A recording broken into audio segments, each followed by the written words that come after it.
Well, thank you for joining me. I'm Tom Loucks, Communications Director, City of Marshfield, and today I have the Wood County Sheriff with me and a lieutenant. Thanks for coming. Hey, always a pleasure to be here, Tom. Thank you. You bet. I look forward to this time here, Sean, with you, and you always bring a guest. And today we have Brian Peterson. He's a lieutenant, and later in the show we're going to get to know him a little bit more and what he does. He does courthouse security, so stay tuned to that. Yeah. But first, we talked about a few things we want to talk about before the program.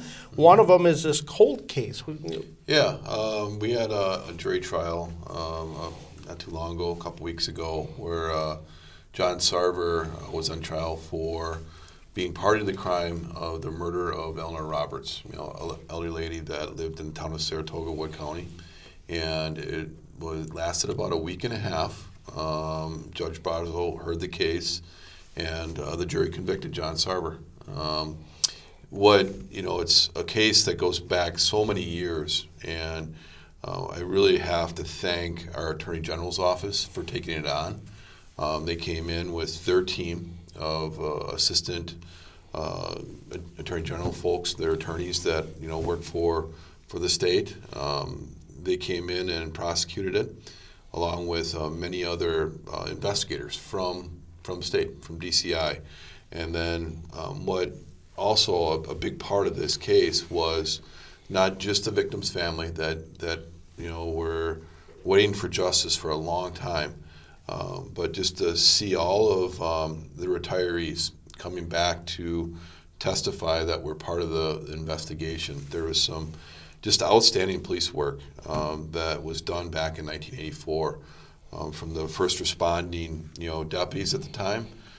To our investigators, one of them, Bob Lewandowski, he's from Marshfield, had just an outstanding career with the Sheriff's Department, retired I think is over 10 years now, but he oversaw all the investigators at the time of his retirement. At this time he was an investigator, and why I bring him up and how important part of this case was back then was he pulled up John Sarver's palm print in the bathroom where Eleanor was found.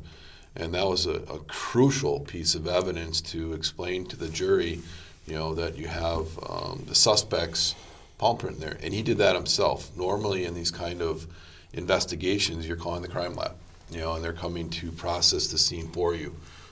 They weren't available that day in 1984, and so he processed it and pulled up the palm print. So, I mean, that was a big part of this case because any jury, especially with a trial with this magnitude, they're looking for that information. They want to see, okay, what are the circumstantial evidence, if there's any, what are statements, what evidence do you have, what physical evidence you have, and I can't say enough about Bob just doing that, and just a great person. I had the pleasure of working for him as an investigator several years, and I can't say enough positive things about him. And then another mentor of mine, because Bob was one of mine as well, Dave Loudy.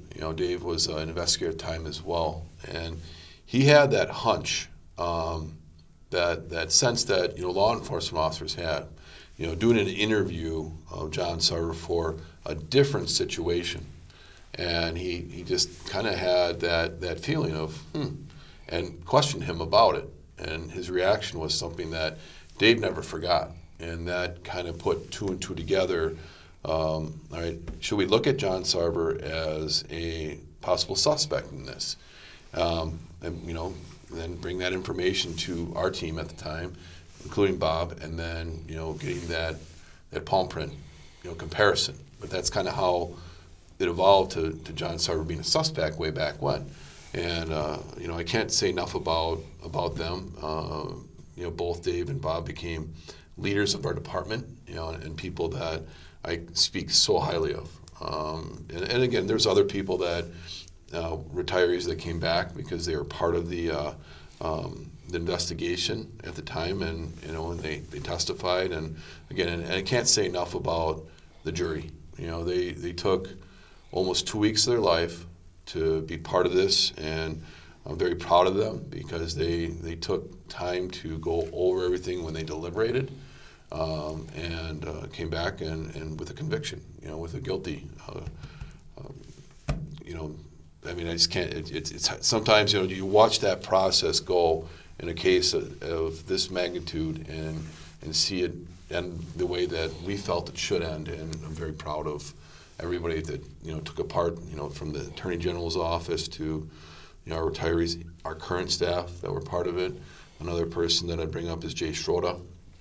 When Jay was an investigator several years ago at the department, he was working on the case. Many years after this tragedy occurred, and his passion for it. And he came back and testified as well. And it's just a great team effort on our end that started with the Attorney General's office all the way down to state investigators, and our people, retirees, current staff, and everything. So, yeah, that was a big situation. And again, thank you to the jury for giving us 2 weeks of their life. And I know that wasn't easy, but we appreciate everybody involved. John Sarber, was he convicted of another crime? Was he out on bail? I don't know anything about this guy before. No, we arrested him just over 2 years ago for this crime. Okay. And it just, unfortunately, for everybody, it just took so long to get to a trial because he wanted to obviously have his day in court. Sure. From the moment of tragedy in '84, there wasn't a lot of law enforcement contact with him that I recall. So we arrested him, like I said, about 2 years ago.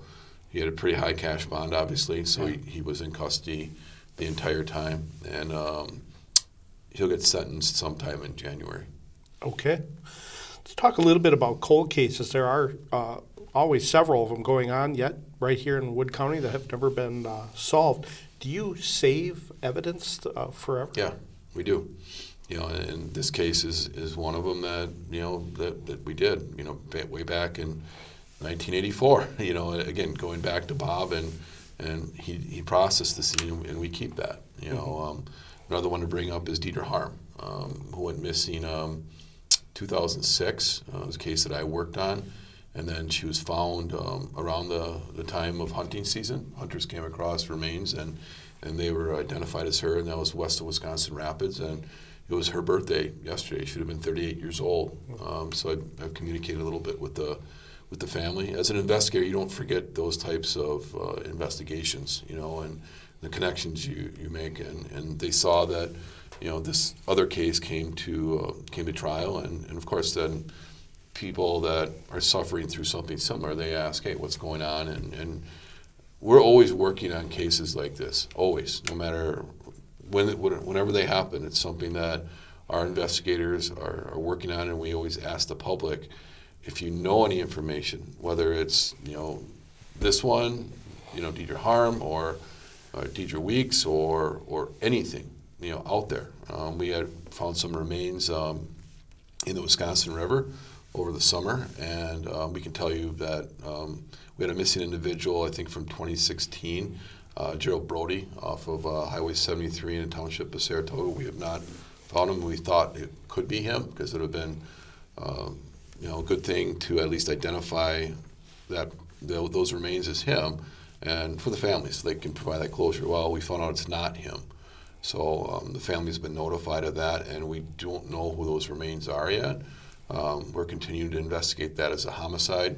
But the first things first, as we talked before on the show, we want to, start with the identification of that because that'll take the investigation in what direction we need to do. So, but unfortunately, they weren't somebody that we thought it might be. So we're continuing to work that. And coming up, next week the gun deer season's starting. We want to wish everybody a safe hunt. Make sure you bring your cell phones out. Make sure that if you're going to be hunting alone, that you tell somebody the location where you're at, because it seems like just about every year we get a report of a lost hunter, and we go out and try to find them. But that's just a reminder there. Hey, have a safe hunt. And if you see something, that's how, as I mentioned, Deidre Harm was found, is by hunters. So if you come across something that's suspicious, anything, call us. And just tell us where it's at, and we'll take a look at it.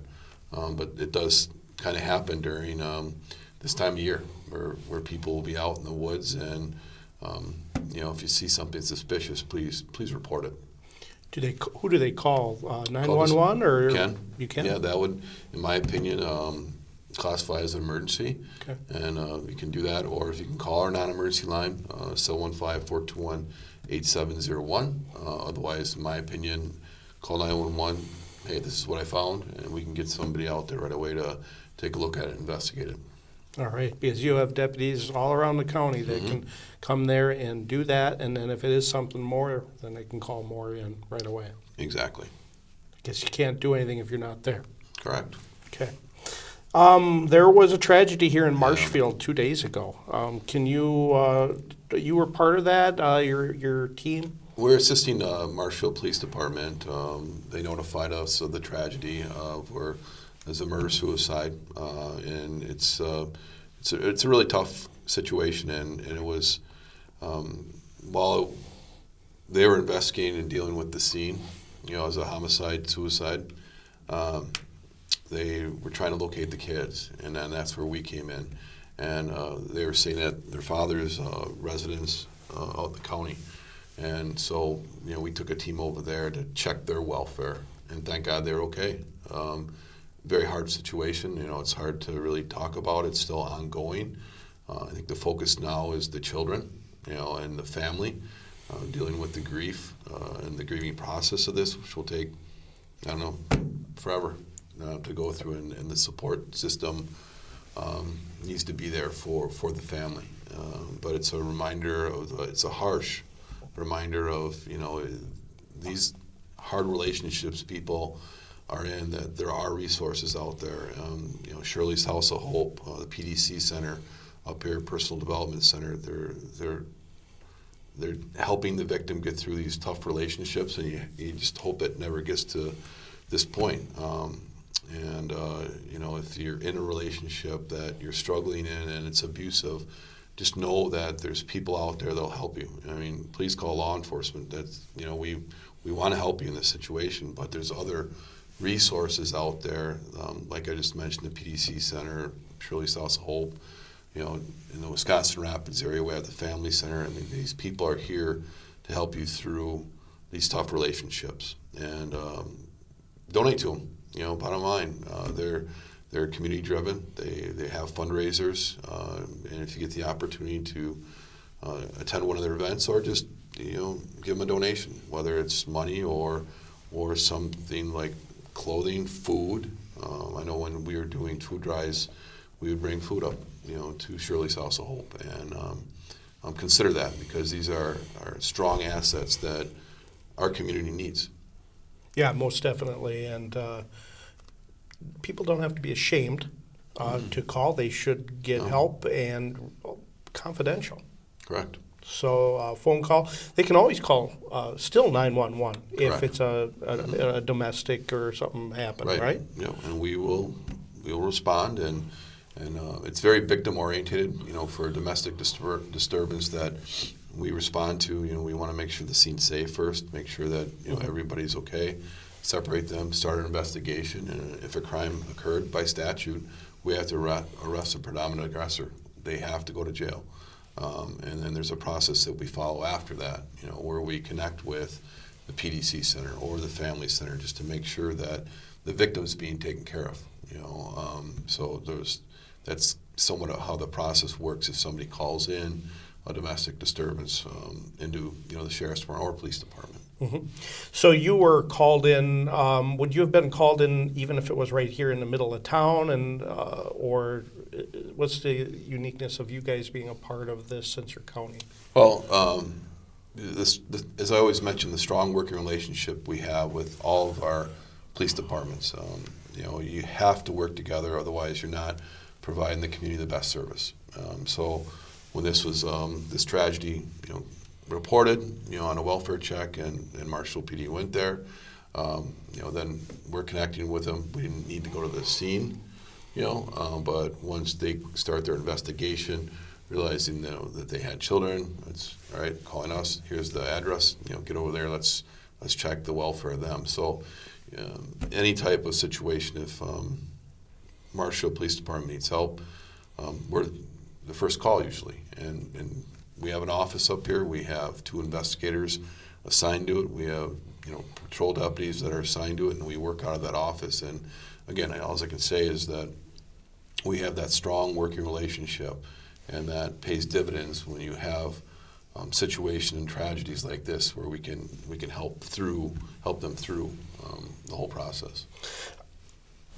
Excuse me. The public, what do you do when these situations happen, and the public's there and sees this?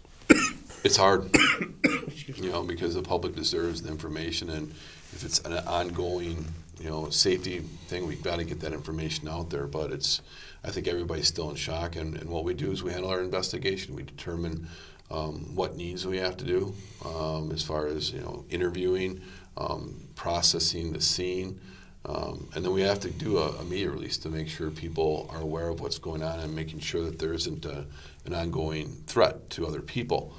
So you handle an investigation, and then you release that information once the family's been notified. I mean, that's, like I'd already mentioned, in this particular situation, it's notifying the family, making them aware of the tragedy, so they have some time to notify everybody else, and then from there, that information is passed on to the media in a media release. What Marshfield did is similar to what the Sheriff's Department will do.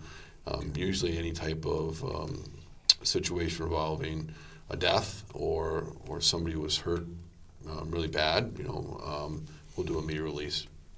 But it's best when something is happening and there's a lot of activity of police presence. It's best for the people to stay away. Correct. Let us do our job.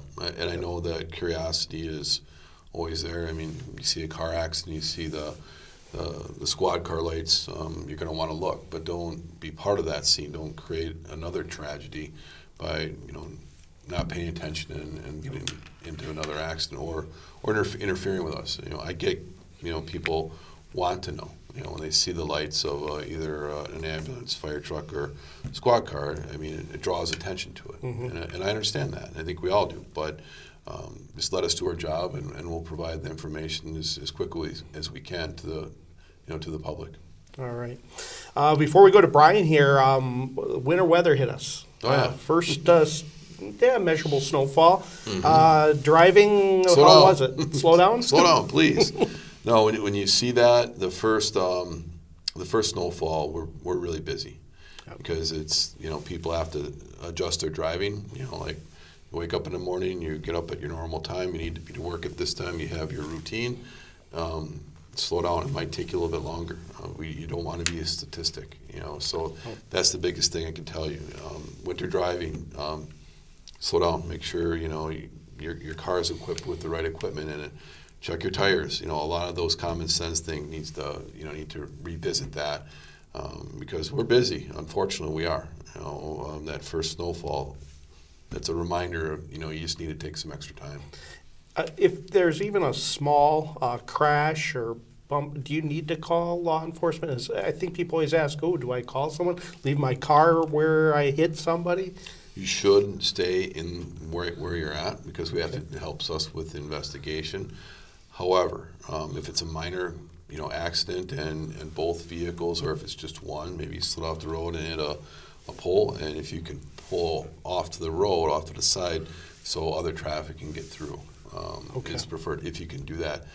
Obviously, if there's injuries or something along those lines, the vehicles will stay there, and if they're blocking the road, we'll close the road down for the time to get the injured people out of there, and then to do our investigation.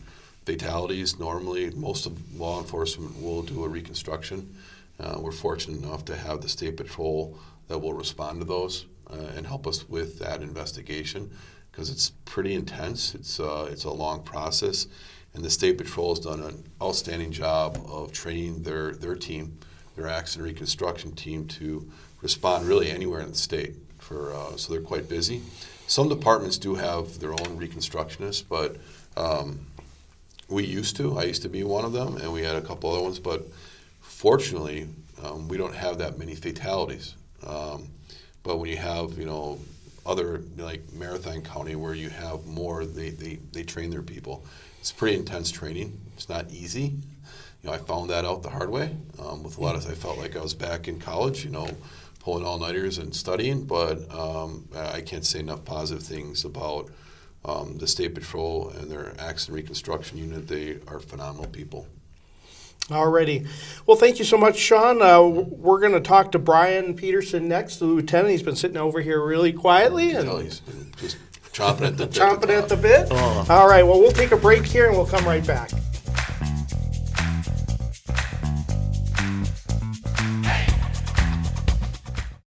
A community is a group of people contributing time and energy to achieve shared goals. Communities are more powerful when we work together. Sharing a vision with friends and loved ones. Businesses and institutions.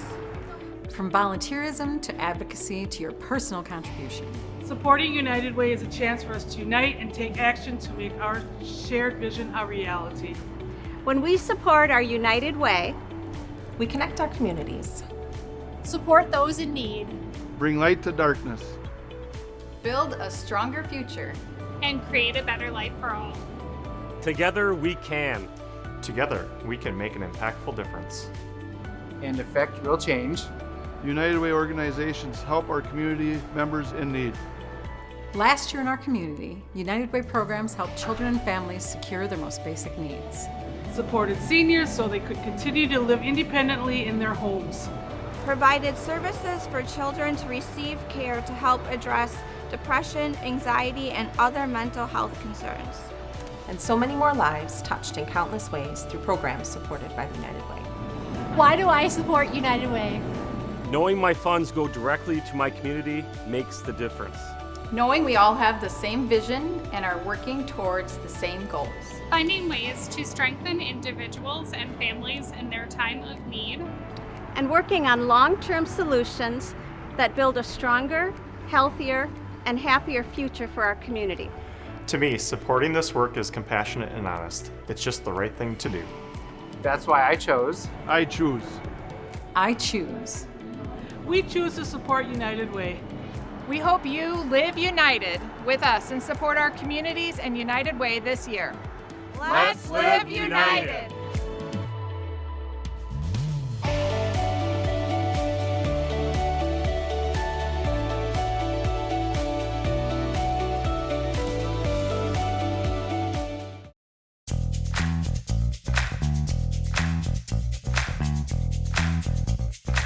Well, welcome back. I have the Wood County Sheriff here, as well as Lieutenant Brian Peterson. Thanks for coming, Brian. Oh, my pleasure to be here. All right. Well, this is the first time I had a chance to meet you. Let's get to know you a bit better before we talk about courthouse security, which is your main job. When did you start here in the county? For Wood County, I started back in 2011. Before that, I started my law enforcement career in Adams County back in 2004. All right, so you've been doing this, all right, almost out of college? Yes. So went to college, got married, then started my career and been in law enforcement ever since. All right. Well, it's a rewarding career, and you enjoy it a lot? I do. All right. Well, one of the main pieces that you do is courthouse security, and that courthouse is large over there. It is, and it's going to be getting bigger. But yes, so... Boy, it's been about 15 years now. The court system in Madison basically stated that all courthouses in Wisconsin should start looking at securing their courthouse and government buildings. So we were a little slow moving into that direction, but in 2019 we finally got approval to start securing our courthouse. Our courts. Our judicial branch of our courts was a big part of that, and getting the funding and getting the information to the county board, who looked at it and agreed with them that, yes, this is the direction we need to go. So October of 2019 is when we started basically a single entrance exit to the courthouse where scanning equipment is located, and then deputies are more prevalent now in the courthouse and walking around the different floors of the courthouse. So you said scanning equipment. So look like going to like an airport? Exactly like an airport. We are a little nicer than the airport. You can keep your shoes on. There is no final destination of warm weather, though. But yes, it's the same equipment that the airports use, and we have that technology at the courthouse. Wow. So you can actually see possible contents in a bag without having to go through it at all? So basically, yeah. So like women's purses, especially, go into a bin and it goes through the X-ray machines. We don't have to physically go through any items unless if there's something of interest that we see through our X-rays. Then we'll go hands-on basically and look to see what that item is. Other than that, after your bags go through, you just walk through a walk-through metal detector, and if no beeping goes on, then you're free to go. You're free to go. Otherwise, if it does beep, you get to go back through and through. We try to figure out why it beeped. Okay. We do have a lot of people wear belts, and we don't want to even take up that time to take the belts off. So if belts go off, we have handheld wands that will just go over those areas real quick. As long as we can identify why it beeped, we're fine with that. I think all of us want to know, change cell phones, do those? So basically, as soon as you come in, we just ask that everything in your pockets come out of your pockets and go into the bin. A lot of people are like, well, I have tissues. I'm like, just please, everything out. Because a lot of times people with like gum, the aluminum foil around the gum will go off. They don't think of that. Cigarettes, there's aluminum foil inside the cigarette packs. They don't think about that. So it's just easier and makes it more streamlined if everything that's in your pockets just come out. Like I said, we started back October of 2019. You still get a lot of people saying, oh, this is new. You must have just started. Well, we haven't. So the majority of people coming through know about it already, and it's been pretty flawless, I think. It's no time at all to get people through. We don't have a big crowd at the front door. If we do, we get them through pretty rapidly. Okay. So when people have something that can't go through, or you say you can't bring it, a knife is probably not allowed, or a gun is probably not allowed. Are there other things that you cannot bring into that courthouse? Yes, we have quite a list of things that cannot come in. It's pretty common sense, but any kind of weapon. We have brass knuckles try to come through. We have batons come through. Even people, for some reason, they'll bring tools with them, screwdrivers, pliers, flashlights we see. It's stuff like that that's not needed to come into the courthouse. We basically ask them to take it back to their vehicle. Since we started in October of 2019, we did have 19 guns try to come through the courthouse. And that's even after seeing the signs, seeing us standing at the door, seeing the equipment there. 18 people tried to come through with guns. That's really scary if you think, you were here before that happened. Right. Sean, you've been here with it since, 2000s? Earlier, maybe, I'm sorry. 1997. Yeah, so you think about all the guns that may have come in. And that's We've had people tell us when this all started, they're like, yeah, I left my gun in the car this time. He goes, usually I just brought it in. So, I mean, we've heard people say that they've openly carried guns into the courthouse numerous times before. Well, they probably didn't think of it, but you can conceal and carry, but not in the courthouse. Correct. So there are, granted, all 18 guns that tried to come through, those people we checked out, they did have their concealed carry. So we just educate them basically. There, even though you have your concealed carry, you cannot carry in the courthouse. There's buildings you cannot carry in. Government buildings, federal buildings, state buildings, schools. You have to know your rules. Just coming into the courthouse with a gun is an arrestable offense. You could be taken into custody and your gun seized. So know your laws, know your rules. It's a big deal being able to carry a gun, so you need to know what you can and cannot do and how to use it. So now law enforcement, they can have their law enforcement is one that can, and we bypass the security measures. We can carry in schools, we can carry in different buildings that most public cannot. So there's no security then right into a courtroom anymore, or maybe there never was, I don't know. There never used to be, Okay. So now we only have the one entrance, one exit, so everybody that comes into the building gets screened. And then we do have deputies that walk around on our court floor, and we'll go into court proceedings. A lot of times it's very emotional in the courtrooms, and even if it's a fine, if it's a family matter. So tensions run high, so it's always good to have presence of deputies walking around. We get called very often from different departments in the court or the courthouse. It doesn't even have to be courtrooms. And child support's one that we get called to quite often. So it's just different areas in the courthouse that we're accessible to. One phone call and you have a deputy right there.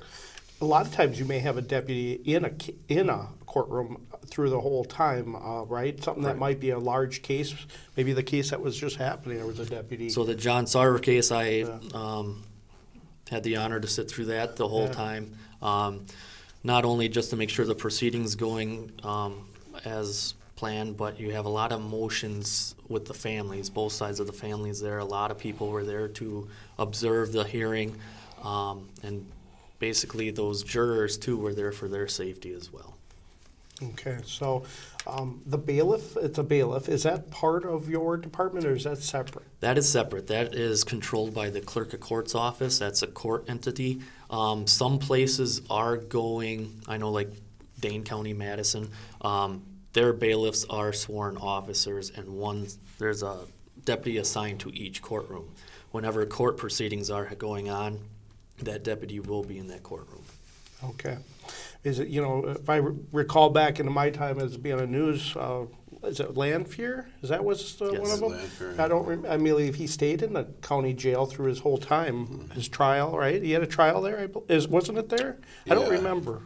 He, I don't believe he had a trial. He just pled to the charges and then was basically convicted to the rest of his life in prison, which he should be. But that was a few years ago. So similar to what happened to John Sarver, once the arrest warrant was issued, we arrested him, and then that person goes through the legal justice system, and that takes some time, and it did with that trial we talked about. And it took a little bit of time with Ed Landford, but since he pled guilty to some of the charges, it went a little quicker. And then once somebody's convicted, before going to prison, normally what will happen is probation parole will do a pre-sentence investigation. And then once that's completed, it's given to the judge, it's given to the prosecutor, and then the defense attorney. And then the judge will go through that with them, in a hearing, public sentencing hearing. And then we'll go through the PSI, they call it, and then determine what sentence that person is going to get. With John Sarver, everything will revert back to what was on the statute books for sentencing in 1984. So it'll be different than what would be right now in 2022. So that's something that people probably don't know. No. I believe he'll probably spend the rest of his life in jail, prison, but that's going to be up to the judge. Okay. Yeah. And we'll find that out later. I believe it's January 23rd. Okay. I know it's sometime in January. And that'll take place here at our county courthouse? Yep. It'll be in Branch 3 with Judge Basel, who heard the case. So everybody will be back. That was part of that case as far as the defense attorney along with the Attorney General's office. Okay. So back to the new jail that's coming about. That's going to be a big change for you and what you're doing. It's started already, so we didn't even technically break ground yet. So with all the contractors and the parking situation that we're showing now, some exits and entrances had to be moved. So now, especially if you guys are coming to the courthouse, plan a little more time because our parking area is now a little farther away. Take that into consideration if you have a court hearing or an appointment for a different department at the courthouse. Parking is a little more restricted at this time.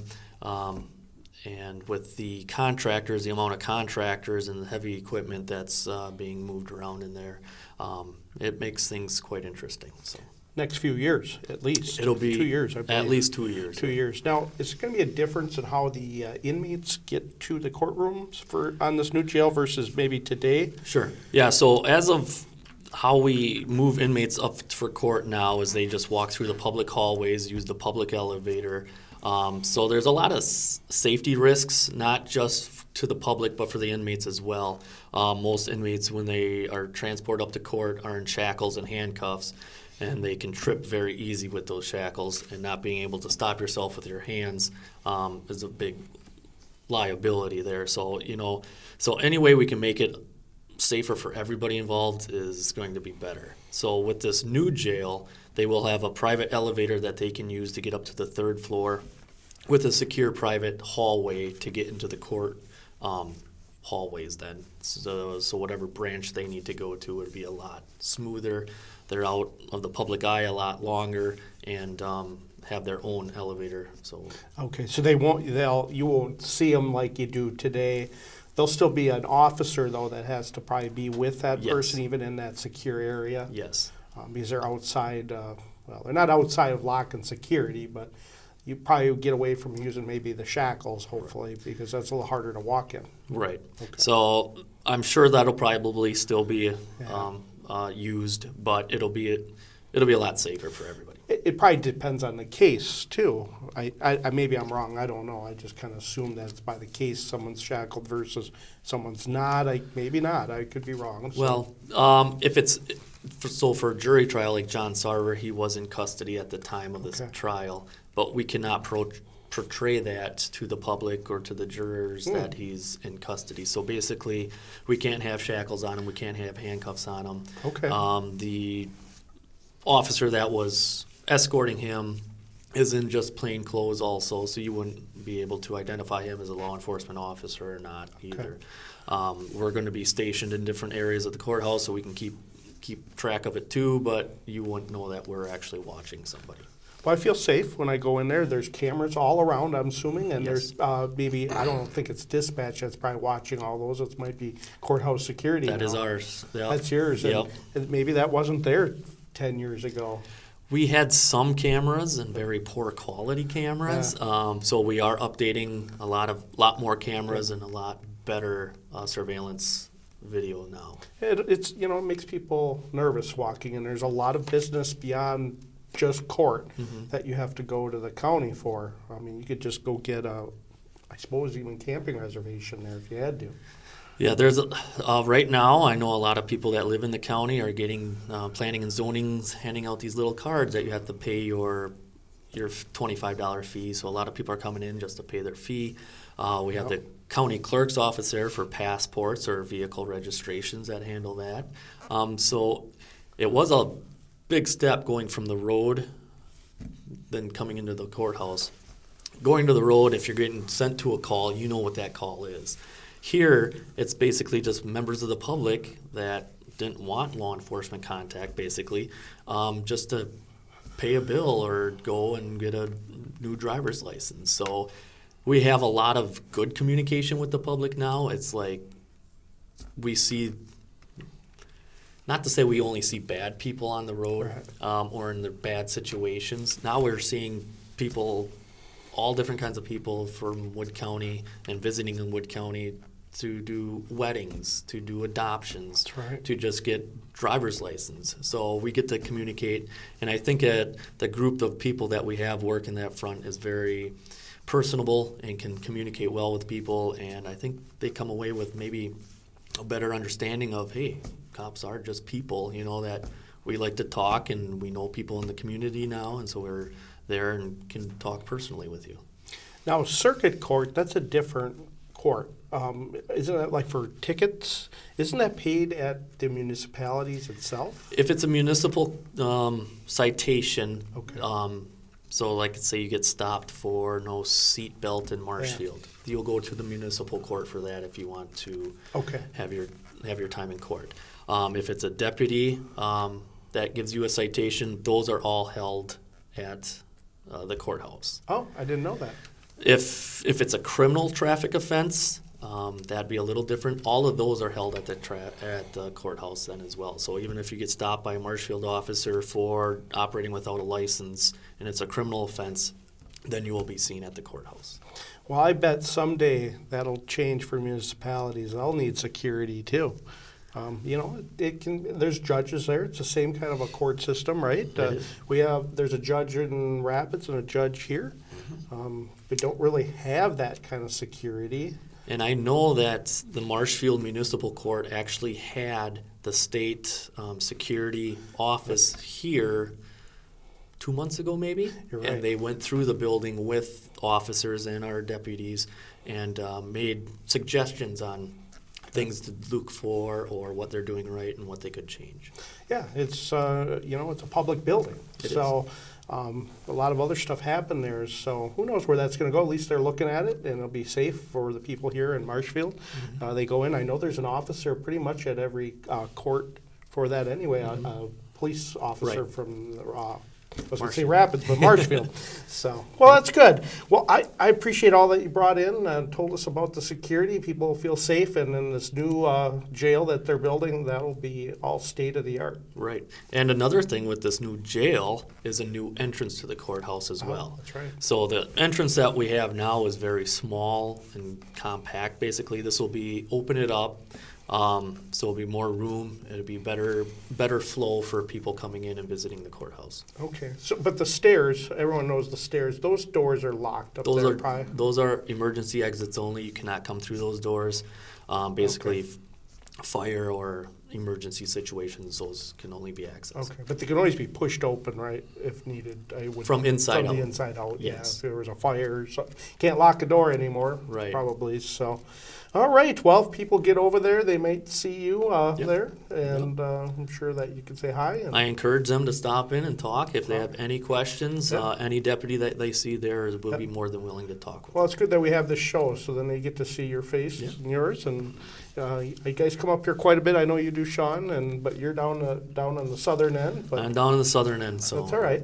But thanks again for joining me on our show. I appreciate it, and thanks, Sean, for bringing up Brian here.